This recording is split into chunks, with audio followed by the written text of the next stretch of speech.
5 number ৱাৰ্ডৰ পানীৰ সমস্যা।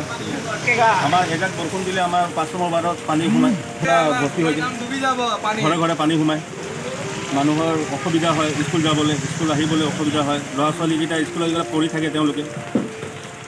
তো এই সমস্যা আমি পৌৰসভাত বহুতবাৰ কংগ্ৰেছ চৰকাৰ থাকোঁতে বহুতবাৰ জাননী দিয়া হৈছিলে। আৰু আমাৰ 5 নম্বৰ ৱাৰ্ডত বিশেষকৈ কংগ্ৰেছ চৰকাৰে আছিলে আজি বহুত দিনৰ বছৰ পৰা, কিন্তু তেওঁলোকে একো সমস্যা সমাধান কৰিব নোৱাৰিলে।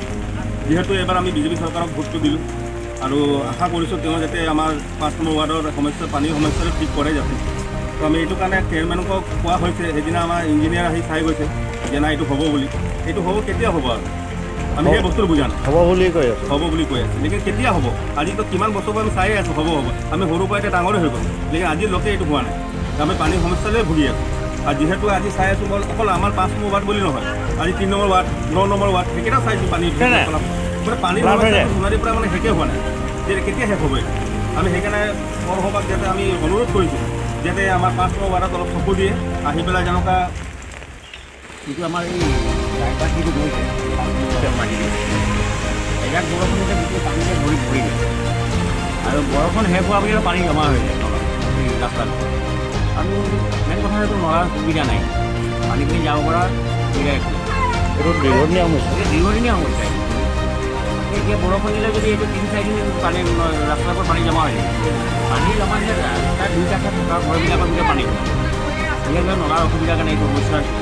মই অনুৰোধ কৰিছোঁ পৌৰসভাক যে এই সমস্যাটো যে সমাধান কৰে, কাৰণ এইটো বহুদিনীয়া এটা সমস্যা হয়।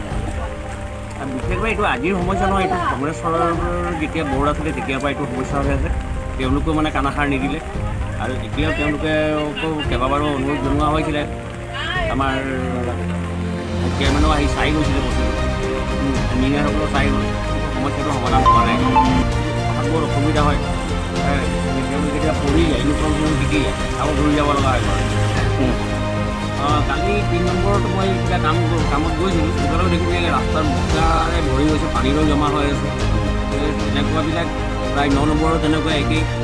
এইখিনি অকণ চকু দিব লাগে পৌৰসভাই, মানুহৰ সমস্যাবিলাক সমাধান হ'ব।